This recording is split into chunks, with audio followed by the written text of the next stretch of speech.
Hello बच्चों, good morning all of you. और कैसे हैं? उम्मीद करता हूं अच्छे से होंगे।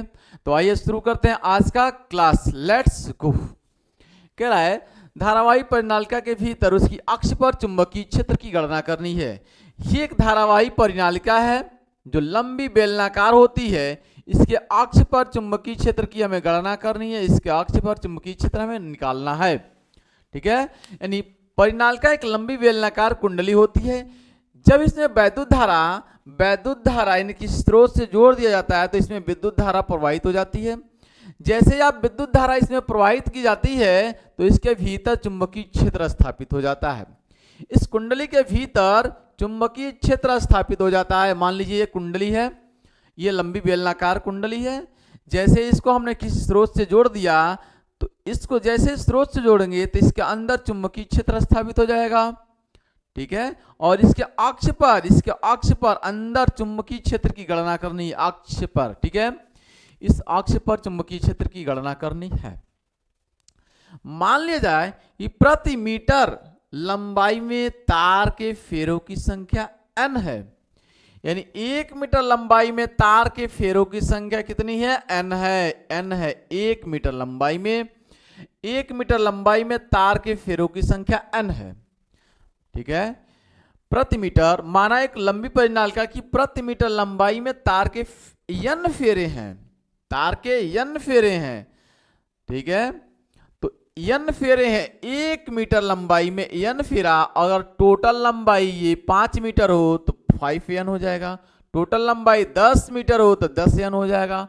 अगर टोटल लंबाई l हो तो ये हो जाएगा n इंटू l। टोटल लंबाई हो जाएगी। ठीक है, टोटल लंबाई अगर l है तो टोटल फेरा कितना होगा? n इंटू l फेरे हो जाएंगे।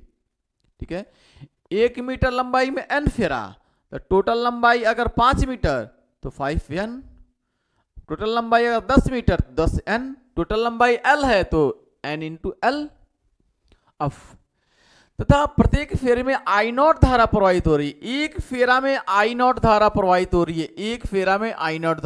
रही है। इस एक फेरे में आई नॉट धारा प्रवाहित हो रही है। तो टोटल कितनी धारा प्रवाहित हो रही है?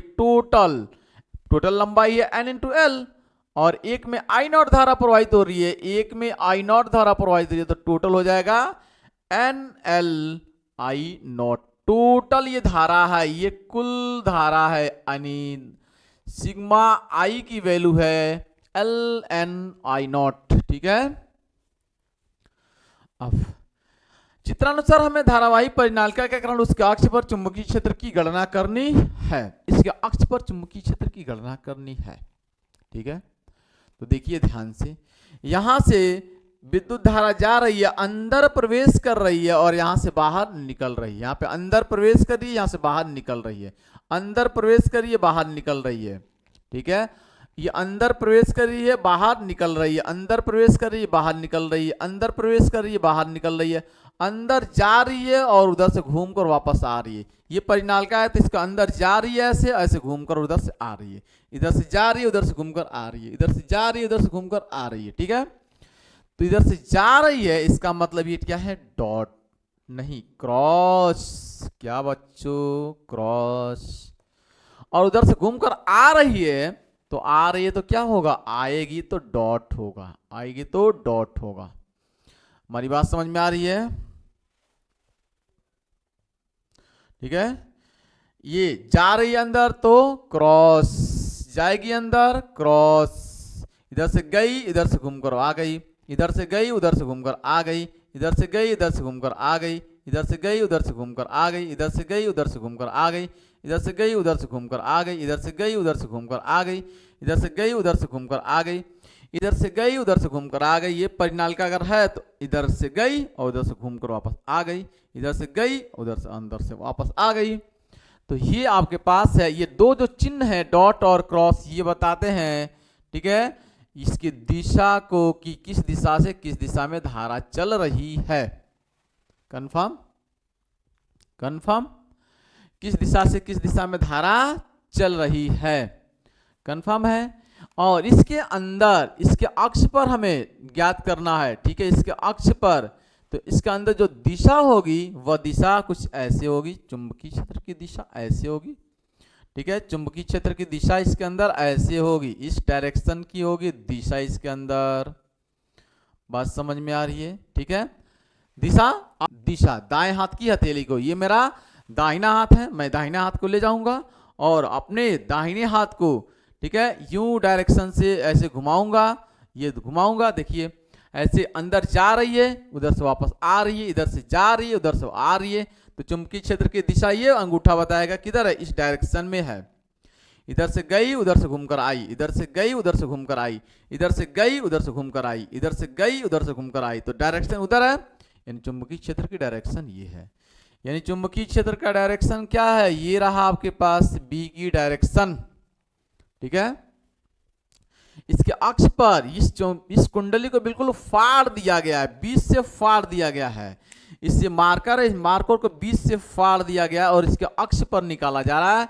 यहां से बीच से ऐसे फाड़ दिया गया है, ये इसकी डायरेक्शन होगी, ये ऐसे फाड़ दिया गया है। हमारी बात समझ में आ रही है? ये ऐसे फाड़ दिया गया है, ठीक है ना, ऐसे ये फाड़ दिया गया है। इसके अक्ष पर चुंबकीय क्षेत्र की गणना करनी है। तो इसके लिए हम बनाएंगे सबसे पहले एक लूप बनाएंगे। ठीक है। तो इससे अक्ष पर, यानी ये लूप बनाएंगे, यहां से यहां, ये पूरा एक लूप बनाएंगे। तो एक बंद लूप बनाएंगे। चूंकि हम पढ़ रहे हैं एम्पियर के परिपथीय नियम के अनुप्रयोग, तो एम्पियर के परिपथीय नियम का ये अनुप्रयोग पढ़ रहे हैं, तो एम्पियर के परिपथीय नियम का हम यूज करेंगे। तो यहां पर एक बंद पथ बनाएंगे। क्या बनाएंगे? बंद पथ, बंद पथ। ठीक है। मैं यहां पे दिखा दे रहा हूं इस फिगर को, ये जो बंद पथ में बना रहा हूं, ठीक है ना, मैं इसमें दिखा दे रहा हूं, ये बनाऊंगा मैं बंद पथ, ये बनाऊंगा मैं बंद पथ। बात समझ में आ रही? ये बनाऊंगा मैं बंद पथ ऐसे। ठीक है। ये बंद पथ हो गया। मान लीजिए ए बी, ठीक है, ये बी में लिखा हूं, थोड़ा अलग बना दे रहा हूं, पी क्यू आर एस, ये है बंद पथ। ठीक है। मैं इसी में बना दिया होता यहां से, ठीक है, बंद पथ, ठीक हो गया होता, कोई दिक्कत नहीं है, बट मैं यहां पे बना दिया हूं बंद पथ, पी क्यू आर एस। इसकी लंबाई कितनी है? एल है। टोटल लंबाई कितनी है? एल। ठीक है, एल है। ठीक। टोटल धारा अगर पूछा जाए तो धारा टोटल कितना है, यहां पे मैं लिख रखा हूं, धारा आई बराबर, आई समेशन ऑफ आई बराबर कितना है? L N I naught, total धारा है। एम्पियर के परिपथीय नियम से, ठीक है, एम्पियर के परिपथीय नियम से, ठीक है, एम्पियर के परिपथीय नियम से आप यहां पे लगाएंगे तो आप कहेंगे कि समेशन ऑफ, ये बंद पथ है तो मैं क्लोज बनाऊंगा बंद पथ के लिए, मैं बंद पथ है तो मैं क्लोज बनाया हूं बंद पथ के लिए, ये पथ यहीं पे है, ठीक है, तो मैं क्लोज बनाया हूं। और होता है कितना? ये होता है बी डॉट डी एल। ठीक है। मैं एक छोटा सा अल्पांश अवयव मानूंगा डी एल, अल्पांश अवयव मानूंगा कितना? डी एल, अल्पांश अवयव कितना मानूंगा? D L. ठीक है। और इस डी एल के कारण चुंबकीय क्षेत्र कितना हो जाएगा? B dot D L, B dot D L बराबर होता है mu naught into I net, I कुल धारा, यानी समेशन ऑफ आई, मैं लिख रहा हूं समेशन आई, समेशन आई। ठीक है। मैं इसको तोड़ूंगा, अगर मैं इसको अगर तोड़ूंगा तो मैं ऐसे लिखूंगा, इसको मैं तोड़ूंगा, ये कितना है? ये पूरे सर्किट का पी क्यू आर एस, पूरे के कारण चुंबकीय क्षेत्र, यानी ये कितना है? P Q R S. अगर मैं तोड़ दूं, ठीक है, P Q plus Q R plus R S plus S P, तो मैं लिखूंगा यहां से P Q, B dot D L को मैं लिख सकता हूं B D L cos theta. ठीक है। सिर्फ पी क्यू को तो मैं तोड़ा हूं, तो पी क्यू को लिखूंगा मैं plus plus B dot D L cos, ठीक है, थीटा। और ये किसके लिए है? P Q Q R, Q R Q R, ये पी क्यू क्यू आर इसके लिए है। फिर प्लस का मैं लिखूंगा यहां पे B dot D L cos theta. Cos theta किसके लिए है, आर एस के लिए है, आर एस के लिए, प्लस इसके लिए B dot D L cos theta, और एस पी के लिए है एस पी बराबर में mu naught into sigma I, ठीक है। ये मैं तोड़ दिया हूं। अब देखिए इसका, ठीक है, एंगल थीटा की वैल्यू अलग अलग होगी। कैसे, देखिए यहां पे थीटा की वैल्यू क्या होगी, किस पर, पी क्यू पर थीटा की वैल्यू कितनी होगी, ये थीटा की वैल्यू कितनी होगी, तो आप कहेंगे सर चुंबकीय क्षेत्र इधर ही है और डीएल भी इधर ही है, तो यहाँ पे बनेगा जीरो, यहाँ पे बनेगा जीरो, तो यहाँ पे थीटा की वैल्यू कितनी हो जाएगी, जीरो, यानी थीटा की वैल्यू यहाँ पे जीरो है। यह देखिएगा, ये चुंबकीय क्षेत्र इधर है, चुंबकीय क्षेत्र इधर है, ठीक है, चुंबकीय क्षेत्र इधर है की दिशा इधर है, और यहाँ पर ये लंबाई है, तो इसके यहाँ पे बनेगा कितना 90, यहाँ पे थीटा की वैल्यू बनेगा 90, यहाँ पे भी थीटा की वैल्यू बनेगा कितना जीरो, यहाँ पे थीटा की वैल्यू जीरो, यहाँ पे थीटा की वैल्यू कितना बनेगा, यहाँ पे बनेगा 90, ठीक है। ये दो कंडीशन है।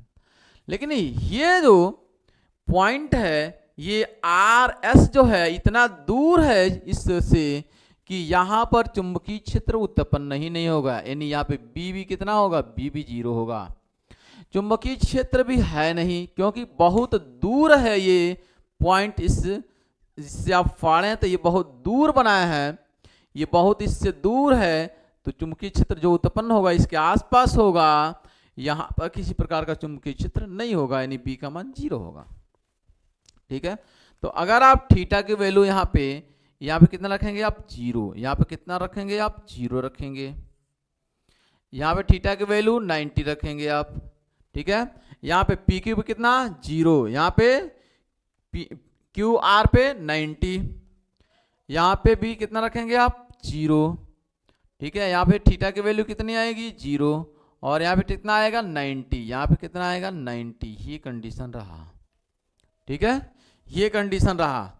अब वैल्यू आप रखिए यहाँ पर, ये कॉस जीरो, तो ये हो जाएगा आपके पास कितना, ये हो जाएगा P Q B dot D L और कॉस 1 प्लस ये हो जाएगा आपके पास कितना, क्यू आर, ये हो जाएगा आपके पास B dot D L cos zero plus, एक जीरो का वैल्यू 90 हो जाएगा, कॉस 90 की वैल्यू जीरो हो जाएगा, ये हो जाएगा आपके पास आर एस, और बी की वैल्यू यहाँ पे जीरो है, आर एस में बी की वैल्यू जीरो है, तो यहाँ पे जीरो, और यहाँ पे डी एल और कॉस जीरो की वैल्यू 1 प्लस यहाँ पर एस पी, यहाँ पर हो जाएगा बी डॉट डी एल और कॉस 90 की वैल्यू होती है जीरो, बराबर में mu naught into sigma I, ठीक है।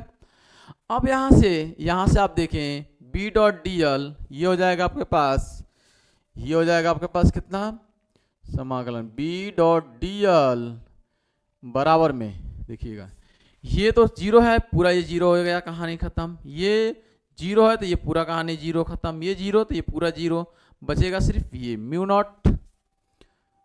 नॉट आई सिग्मा आई, तो यहाँ से ये तो बी बाहर निकल जाएगा, तो बी बाहर निकलेगा तो समाकलन डीएल हो जाएगा बराबर में म्यू नॉट आई का mu naught I, sigma I की वैल्यू है L N I naught, DL का समाकलन जब करेंगे, ये छोटा सा अवयव का समाकलन करेंगे तो पूरा एल निकल कर आएगा, तो ये हो जाएगा बी इंटू एल बराबर में mu naught L I not, तो एल से एल खत्म हो जाएगा, तो बी बराबर हो जाएगा आपके पास म्यू नॉट ये mu naught N I not, ये रहा इसके अक्ष पर चुंबकीय क्षेत्र, ये रहा इसके अक्ष पर चुंबकीय क्षेत्र की तीव्रता, बी बराबर mu naught I sigma I naught into N, B बराबर mu naught N I naught, B बराबर mu naught N I naught, B क्या है, इसका अक्ष पर चुंबकीय क्षेत्र है, एन क्या है, प्रति एकांक लंबाई में फेरों की संख्या है, आई नॉट क्या है, एक फेरों में धारा की संख्या है, यानी प्रत्येक फेरों में धारा की संख्या है, ठीक है, ये पूरा का पूरा फाइनल रहा आपके पास। आज के लिए बस इतना। Thanks for watching this video. जय हिंद, जय भारत।